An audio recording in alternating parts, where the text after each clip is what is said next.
the end of the French and Indian War and Washington's part in it. It was a part that you might remember wasn't militarily brilliant or even successful for that matter. The British, of course, we all know, will ultimately win that war 2 years later, but it comes at a terrible price. And unfortunately, there soon develops an attitude that the American colonists are less than their fellow Englishmen across the Atlantic, than they are just another group of people to be ruled and, best of all, to be taxed.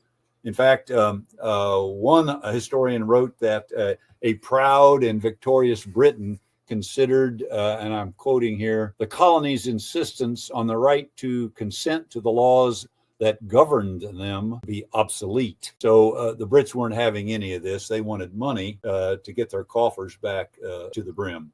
And remember, too, that I had mentioned, I think, before we left the last time, that Britain had issued what was called a royal proclamation at the end of the French and Indian War. That would have been in 1763, and that prohibited the colonists from settling in the Ohio Territory, basically west of where their territories were at this point in time. And this outraged many of them, outraged Washington, in fact, who had fought and bled really for that very territory in that war. So this proclamation was one of the first grievances, if you will, that put Washington on the path of picking up his sword again.